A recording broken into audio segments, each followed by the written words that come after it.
Hello, hello, and welcome to the Unplug Podcast. Today we're going to be talking to Tracee Stanley, who is most popular on the Unplug app for her sleep meditations that will conk you out immediately.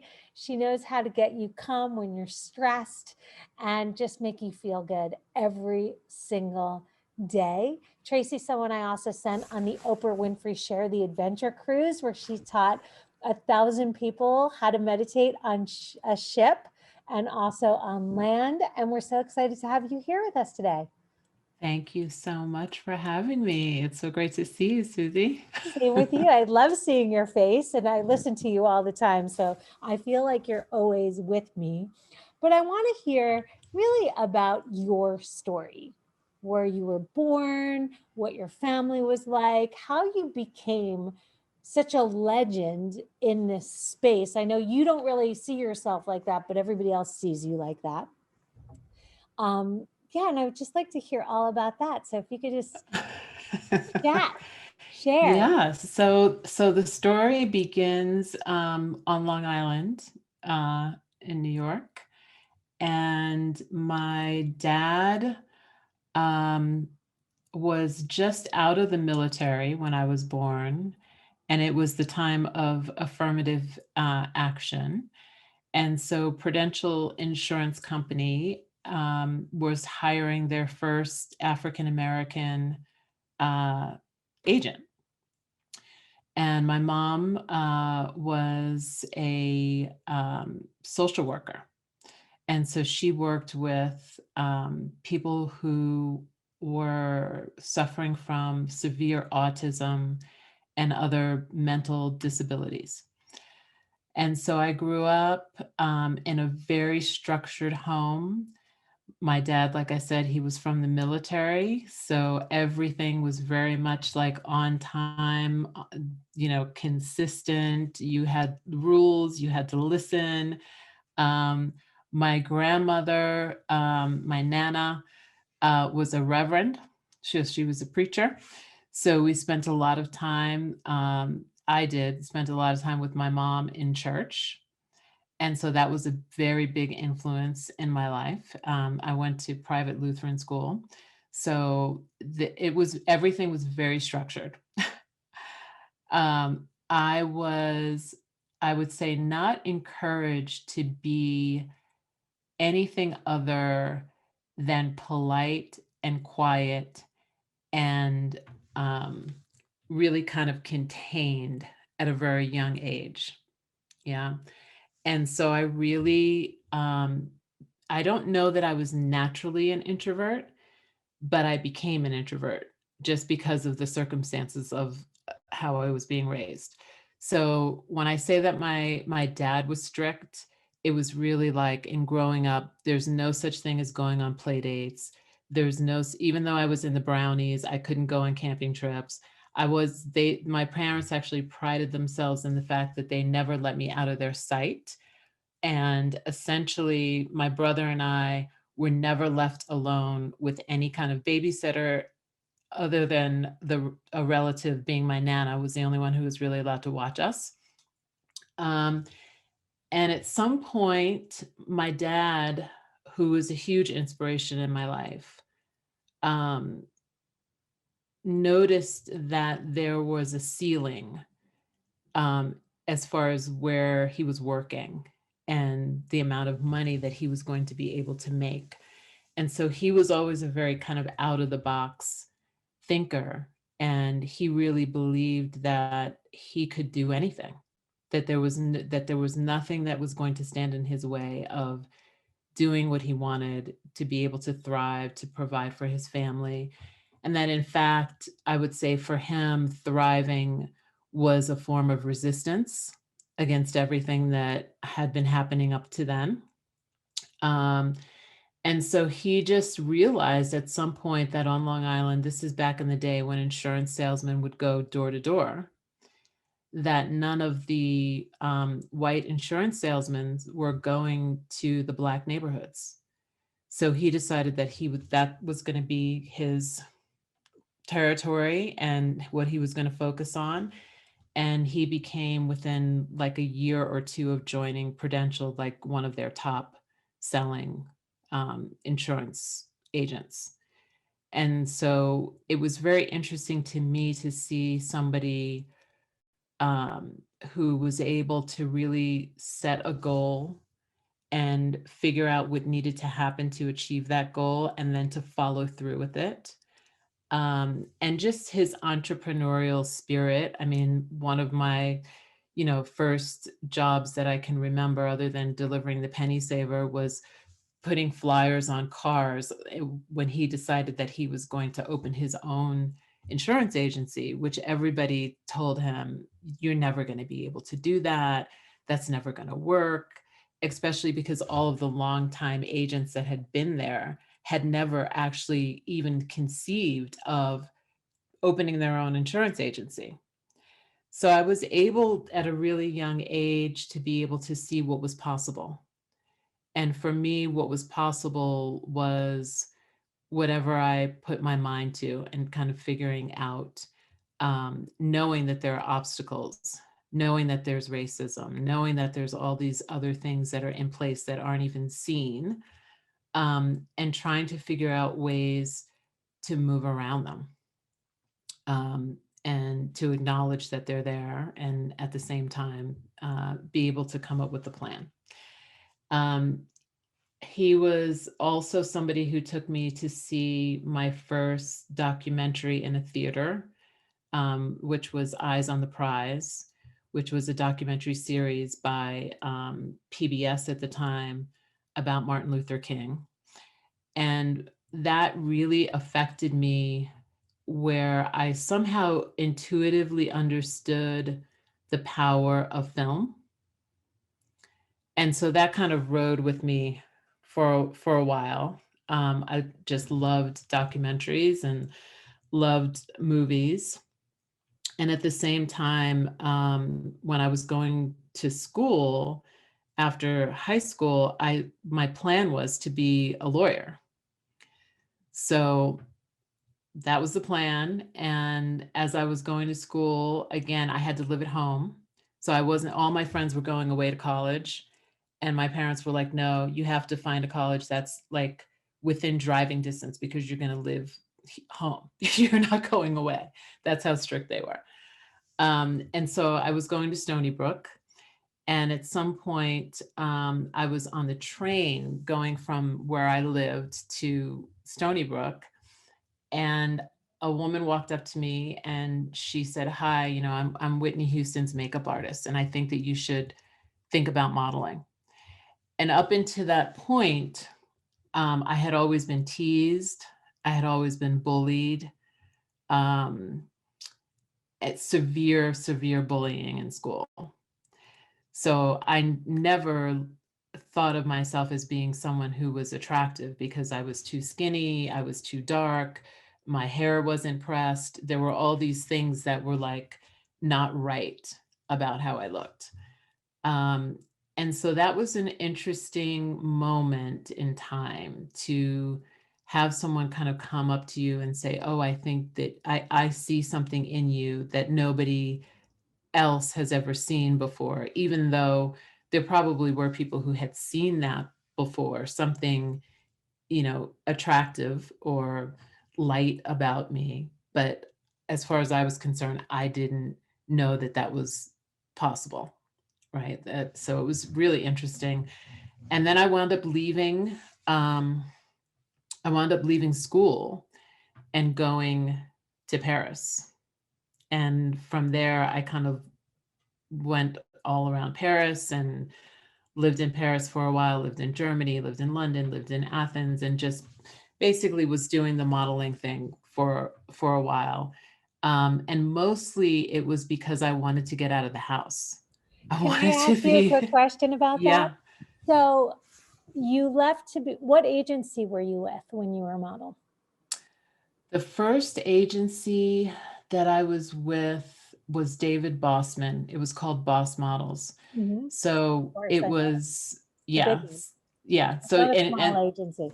It was not a small agency, but it was actually funny because my boyfriend at the time wanted to be an actor. and he was, you know, going in for a go-see. And then David Bossman came out and he's like, we're going to come with me. We're going to do a shoot on the top of the roof. And he was, at the time, I think the agency was on Gansevoort. And so I went up to the roof, didn't know what the heck I was doing. I didn't have any makeup on. My hair wasn't done. He basically did this shoot on this Polapan film that developed like right away. Mhm. And he developed the pictures, and I came back to the agency like a couple of days later, and he's like, okay, we're going to call Nina at L. And he picked up the phone and he's like, we're calling Nina. I think her name was Nina. And we're going to send you to L right now. And so within like 2 days, first of all, I was painfully shy. Uh-huh. Like painfully shy. And I would even go so far as to say that I had some sort of undiagnosed social anxiety, right?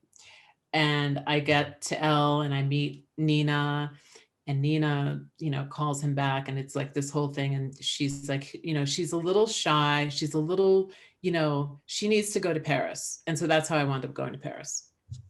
And did you work with Patrick Kelly when you were there? You know what? Oh, that's so funny. So I 'Cause, love Patrick I was Patrick's assistant in oh my gosh, 86 and 87 and 88. Okay, so I didn't work with Patrick because I think around the time that this was happening, I had learned about the sample sale. Right. Right. So before that, we were, shopping at Century 21. And then someone was like, no, you have to go to the sample sale. And so we would go to Patrick's studio. So I probably saw you at some point around that time. And Rue we de would Parc go. Royal. What's that? It was on Rue de Parc Royal in Le Marais, in the 3rd arrondissement in Paris. Yeah, I'm trying to remember. That's where it was. I'm trying to visualize it. I don't visualize. What I remember is Coco Mitchell. Yes, I knew Coco so well. Coco she was my like icon. Coco Mitchell and Munya. Katushka and Munya. Munya, yes, and Magic.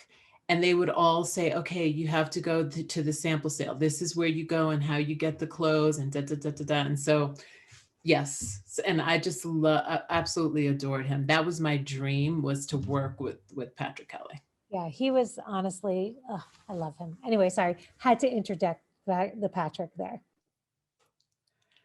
Yeah, so essentially I just wanted to really experience the world because I had been so sheltered. And one of the things that I would always do, because they love to put you in the model house. And at some point I figured out, well, wait a second, I'm spending more in the model house than I would if I rented an apartment and I'm living with like 10 people. And it's essentially like not being in a different country because you're with a bunch of like American models. So what I would do is I would get in and I would find an apartment or a roommate from someone who actually lived in the place where I was staying so that I could experience more of the culture. And eventually I found my way to South Africa on a contract. And when I was there, it was one morning, I was sitting on my balcony. I was living in Tomborskloof, which not overlooks, but it has a view to Table Mountain. And the sun was coming up and it was fog and it was just beautiful. And something just happened in that moment that I was sitting there that was like this complete unveiling of stillness and peace. And at the same time, this knowing, like epiphanies were dropping down of all the questions that I'd had. All of a sudden, I had these answers. And it didn't last for very long, but I knew something really profound happened. So I kept asking friends, and the people that I was living with at the time, telling them what happened. And they were just like looking at me like I had 12 heads. And then finally, I asked one friend, his name was Andoni, and he said, "Oh, I know exactly what happened to you. I'm going to take you somewhere." And he took me to the spiritual bookstore in Cape Town. No, it was in Johannesburg, sorry, in Johannesburg. And he basically piled up like 6 or 7 books. And he said, "Read these." Luckily, because I was such an introvert and I was never allowed out, reading was my pastime. So as a kid, I would literally read the encyclopedias all the way through. That was basically how I would entertain myself. So I just started digging into all of these books, and that was the thing that shifted my entire life. So read a number of books, including Way of the Peaceful Warrior. And not too long after that, I was flying from Cape Town to Johannesburg. And my good friend, Linda Zappa, came to pick me up at the airport. And we decided on the way that, oh, let's stop and get a tea. So we went to the Roseburg Mall and we got a tea, and my stuff was in the car. And when we were walking back, I saw one of my shoes on the ground with broken glass. And I was like, oh, I think somebody might have broken into your car. And so essentially everything that I owned was stolen out of her car, with the exception of the book I was reading at the time, which was Long Walk to Freedom by Nelson Mandela. And inside that book was my passport and my ticket home, because back in those days, you had like a paper ticket, right? And you needed to have that paper ticket, because if you didn't have that paper ticket, your ticket was gone. And so it was just this bizarre moment where it took me back to Way of the Peaceful Warrior when the gas station is burning down. And I was like, oh, this is just a moment for me to shift. Like somehow this is the end of something and something else is beginning. And I'm not at all freaked out at the fact that my tear sheets and all the work that I had done for however long was basically gone. It's time for me to move on and to do what I'm here to do, because I know this isn't it. I'm kind of, taking time to travel around the world, but this is not like, I don't want to be, I remember saying to myself, I don't want to be 30 years old and still modeling, right? And not that there's anything wrong with that, but I knew that that was not what I was supposed to be doing. And so I called the agency and I told them all of my clothes, everything I own, all my tear sheets, all my books, all my Zed cards, everything is gone. I have my ticket and I have Long Walk to Freedom, and I'm getting on the next flight back to LA. And they were like, how could you do that? Don't you know the Germans are here and they booked you for a week for Speedo, and they don't book Black girls and da da da. And I was like, I don't care. I'm leaving. And they had such a hard time comprehending that I would leave, that they then started to try to project that my friend Linda must have planned the entire thing of my things to be stolen. And I was like, no, no, no. we're not going to go there. That's not what happened. And I got on the plane and got home, and I had that documentary, and documentaries always in my mind. And while I was in South Africa, I was actually I was filming on 16 millimeter and some other cameras that I was able to purchase because there was an embargo at the time on film. So I was able to pick up these movie cameras really cheaply because the film was not available, but I could get the film sent to me from friends in LA. So I had been shooting and I had some ideas for documentaries and things that I wanted to do while stories that I saw happening in front of my eyes in South Africa, especially because it was right around the time that Mandela had been elected president. And so I said to myself, oh, I think the thing I want to do is figure out how a movie gets financed. How do you raise money to make a movie? And within a week of me coming back home, a friend of mine who used to own this club called the Roxbury, he was one of the owners. He called me out of the blue and said, hey, I just want to let you know I'm starting this film company, and I'm wondering if you, I don't know why, but something told me maybe you would want to come and intern. So I was like, oh, this is, very fortuitous and synchronistic. And what I did was I basically worked for him for a year as an intern. And as I did that, I found 3 projects that wound up getting financed because simultaneously his brother had his company that he was starting. His brother was a little bit more charismatic, a little bit more business friendly. He was married to a famous actress. And so his movies were actually getting financed.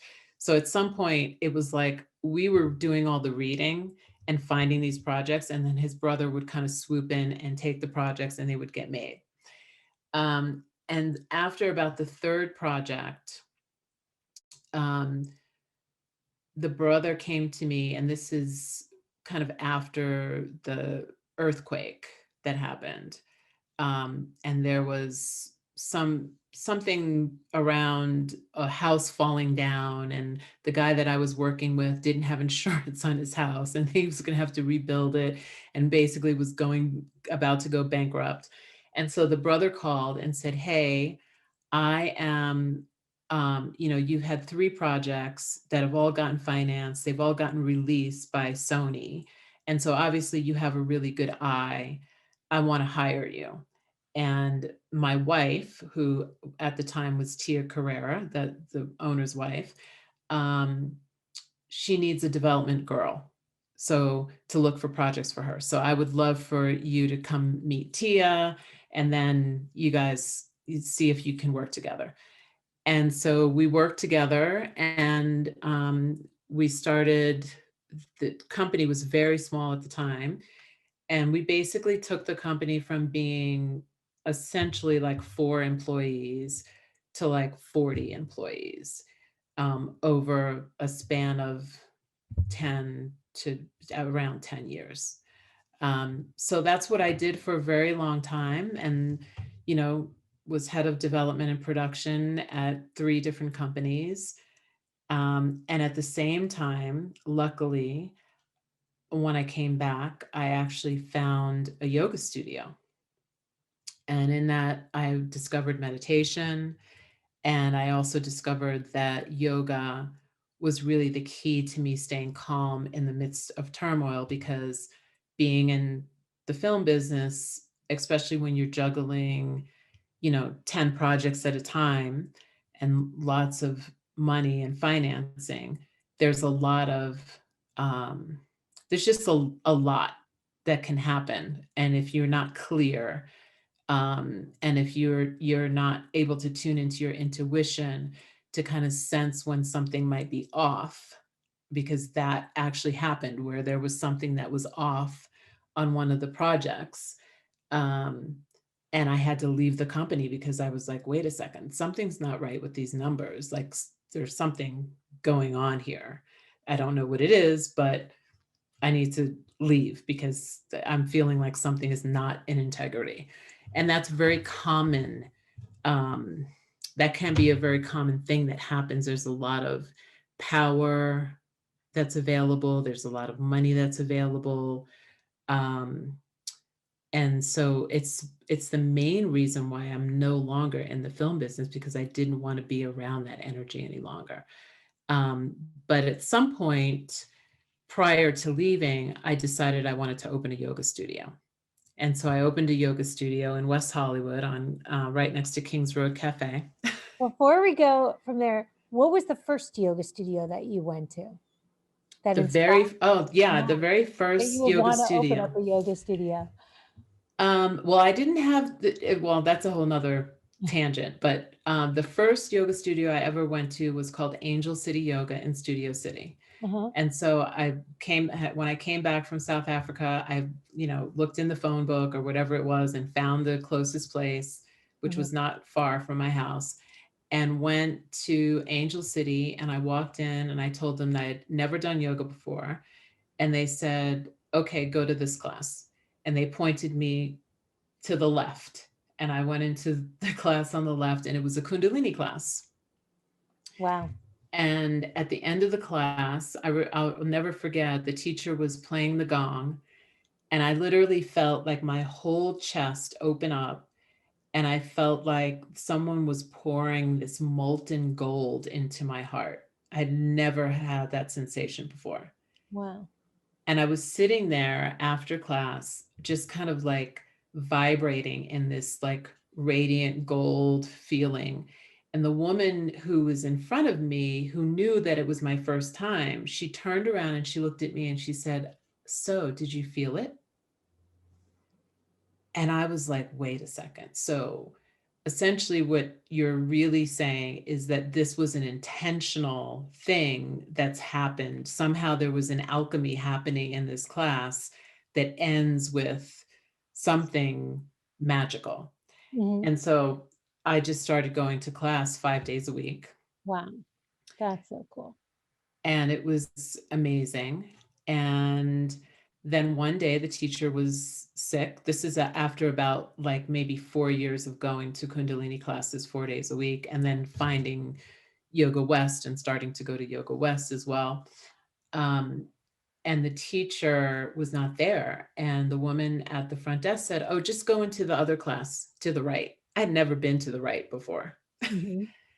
And so I went to that class, and there was a teacher by the name of Matt Pasadian that was teaching, and it was a hatha yoga class. And I Mhm. was like, wait a second, this isn't yoga, because I had only known this other thing. And but the ego part of myself was watching, these women, mostly women who were, I think it was all women actually in the class, standing on their hands and doing all the things. And so I was like, well, I need to learn how to do this. So I started to kind of mix the two together. I would do Kundalini a couple times a week, and then I would do Hatha Yoga a couple times a week. And then I started practicing with Brian Kest.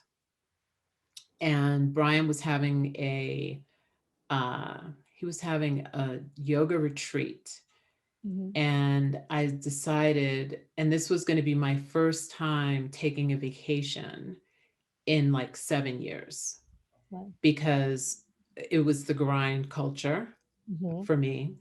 And even though I was, so this is before I opened the yoga studio. So even though, I was doing yoga, I was definitely doing it in a way that was very goal oriented. And so when I decided, okay, I'm going to go on this yoga retreat, I should just pick a yoga book to bring with me so that I could read a little more about yoga. I went to the Bodhi tree when it was still open, and I picked up a book, and it was a translation of the Yoga Sutras. No idea why I had picked up this book of this translation of the Yoga Sutras, because don't think, maybe somebody had mentioned it in class and so it attracted me, but I was not conscious. And when I was on the retreat, I read through the entire book. As I was reading the book, I felt this vibration that was an interesting vibration, because it was a vibration that I would often feel just walking into the Bodhi tree. But I would also get very excited whenever I was around a lot of books or in a bookstore. And I remember reading Sutra 136, which basically talks about this light that is beyond all sorrow, that is something that is in each of us, that's eternal. And I talk about this all the time, because it's this light that was there before you had a name. It will be there when you no longer have a body. And also the 8 limbs of yoga and the purpose of yoga, of this union with the divine. And I was like, well, wait a second. I'm not sure that the yoga I'm doing right now is leading me here in this systematic way that is kind of outlined in the Yoga Sutras. So I want to learn more about now what I'm discovering is yoga philosophy. And I started to ask around and to some teachers and people that I knew had been practicing for a really, really long time. Do you know Jody Goober? Yeah. So her mom, Tara Goober, was one of the people that I asked because I knew she'd been doing yoga for a long time. And she directed me to a couple of teachers, and then I started going to their classes.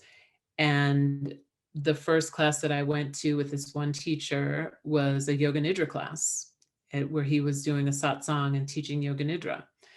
And the type of yoga that he was teaching, his name was Rod Stryker, was tantric hatha yoga, which was really a very interesting um, practice because there were so many practices that were familiar. That's my dog Bodhi barking in the background. There were so many practices that were familiar from Kundalini yoga, and then things that I was doing in hatha yoga, and then things I had never even heard of or thought about, or concepts that were just being introduced. Um, and so that was a revelation. And one day I was having a massage and I had this epiphany that I needed to open a yoga studio. And it wasn't about me teaching yoga, it was about me just opening a yoga studio and having a place for people to practice that was accessible, that was on donation, because I was very inspired by that part of Brian's teaching, making the teaching available for whatever you could afford to pay, even if it was $1 or 50 cents, and that the universe would really take care of everything to make sure that it could keep going. And so I opened that yoga studio, and then of course, people would call on the weekends and not be able to make it. And the only person who was available to teach at a drop of a dime was me most of the time on a weekend. So after that happened a couple of times, I thought, oh, well, I should probably do a yoga teacher training just so that I'm like showing up being responsible. And I did this yoga teacher training. And within this, I would say by day 2, I was like, okay, so yoga is really, really not what I thought yoga is. There's so much more to this practice. There's so much more to the Shakti that can be transmitted from teacher to student. And there's so much that can happen just from these practices of Swadhyaya. And that was really where I became much more serious in my studies, still also having a successful career as a producer, and then getting to the point where I wanted to try to start infusing what I was learning into the film sets and into the environment where I was working. And so, at some point, I tried to marry those two things to, bring those two things together. But it was a very interesting kind of dichotomy of, here we are with Kevin Costner doing, whatever thing at the wherever place for this premiere. And here we are over here doing a yoga teacher training. And so I really wanted to try to merge those two worlds together. And I think I did the best that I could because I used the yogic principles in the way that I was living. So I really kind of early on figured out that this is not just about being on the mat, it's about how you live and infusing all of those principles into how you live. Um, and so that's, I feel like the thread that I always keep pulling on is really making life a sacred ritual, making life the yoga practice as opposed to a pose or a meditation or even a mantra practice. But just being able to weave those things in a way that supports life. what was the name of your studio, and are you still running that studio? Like what? Oh, no, no. No. So the name of the studio was called Divine Motion. Mhm. Where was And it? I'm sorry, what? Where was it? It was on Kings Road and Beverly Boulevard, Mhm. right next to the Kings Road Cafe. Mhm. So Kings Road Cafe was like our commissary. And then at some point, I moved up to Mount Shasta for a few years, and I opened a second studio there. And then when I got divorced, we closed both studios. Mhm. And at that point, I was actually really very full time in teaching. And that's when I was like, okay, however long it's going to be, I don't know, in the future, that I feel like I can make more of an impact on the world if I can share these tools with people as opposed to making another action movie. Mhm.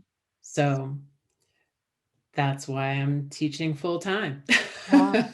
Well, and it's not just like you're teaching full time. You're actually really hard to get, to be honest with you. Like as a studio owner, I've been trying to get you to teach it Unplug full time for since we opened, and trying to get you to even film on the app is like not an easy thing. So you're not like a normal teacher who's available. You're the kind of teacher that like you are so busy teaching and out there and doing these teacher trainings and your amazing cards, that the empower cards that we did that whole series on. Yeah, that was You- fun. and you're like helping raise the vibration of so many of these amazing teachers like Zell and Jelani, who I love both of them, that you They're amazing. and now they're teaching. So it's like it's pretty amazing what you've done in your story of, and people love you, Tracee. Like your voice is just so rich and soothing. And I mean, no matter how stressed you are, my mom even says this. She's like, when I turn on Tracee, I'm just like, it's like she owns me. And I love that because you really do help so many. And I see it pop up all the time too on Beachbody On Demand, where I don't know if you're seeing it, all the tags and posts, and people love you. Well, I so appreciate hearing that, because the tools that I share are really just to turn the light back to yourself. Hmm. Because whatever I'm sharing and however people feel has nothing to do with me. It Hmm. really has more to do with them, and hopefully that the stillness that they can receive, by just listening to the instruction, is kind of like, oh, I get to feel my own true nature, and that's what happens when we just pause. And sometimes we just need another person to give us permission a few times to pause and stop and then feel what's really there. Hmm. And I think that's what a meditation guide or a yoga nidra guide is doing, is just providing the opportunity for you to be able to rest or to meditate or to pause and stop and just feel your true nature. That's it.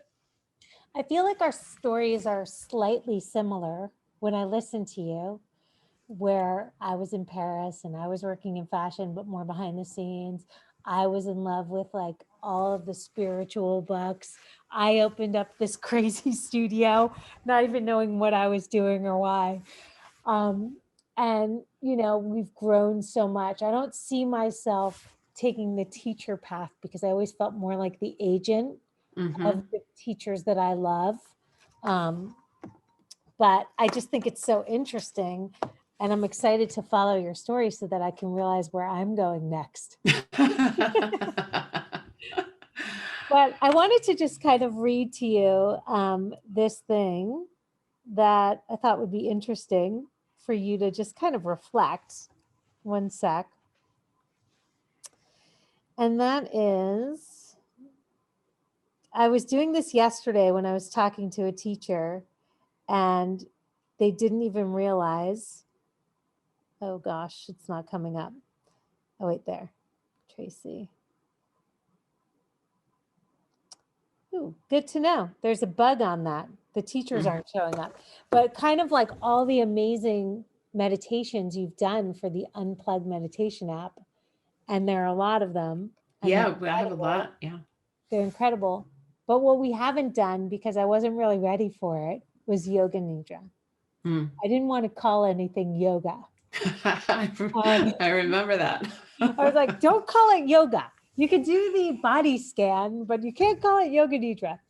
But I'm finding now that our clients are really craving that. Mm-hmm. So I definitely need you to do one more little filming for me. I need to Stanley yoga nidra. Where do you see yourself going? Or are you just enjoying the present moment right now? That's a really great question. I feel like a craving for more expansiveness and an environment that really allows me to deepen my spiritual practice. There's this philosophy that there are like these 4 stages in life. The first stage being a student, second stage being a householder, and then you kind of move into the stage of being a forest dweller. Um, and I feel like I'm moving into that forest dweller vibe where I really just want to be able to spend time writing. I want to spend time creating and doing more practice and being more in commune with nature, being able to be in deep relationship with friends, where there's no outside kind of disturbances or distractions. And at the same time, there's so much in this world that is happening right now that is being revealed, and there's work to do. So I feel like my work right now is what it has been for quite a while, which is to really train teachers so that they can go out into the world and share these tools, especially in places where they might not normally be shared, whether that is in a church in the South somewhere, or that's in a prison somewhere, or that's in a home for battered women somewhere, or with kids, or any place and every place that is needed, which is also the CEOs of the tech companies and the big companies, so that we can all kind of collectively have an awareness of what's really happening, because there's so much turbulence, and we're looking outside at the turbulence, but we're sometimes, not everyone, but a lot of times it's easier to look outside at the outer turbulence and not look in to the inner turbulence, which is why meditation is so powerful. It's because it gives us a window into the inner turbulence so that we can begin to calm the mind and also understand the source of the turbulence, so that we don't go out into the world and project it in violent ways that are not helpful, and not walking around with thought constructs that divide people. So my work is just to continue sharing the tools that I've been lucky enough to gather over the last 20 years. I feel like I've done a lot of study. I continue to do study. I'm a forever student. That's never going to end. And I'll just keep sharing what I've been able to gather and my humble understanding of that, so that people can also have tools. We need to share tools. That's what we need to do, is share practices. At least that's what I think for me. That's Well, part I of my want to dharma. say thank you for sharing so much of yourself with the Unplug audience. Thank you for sharing this. Students that have taken your teacher training has really been amazing.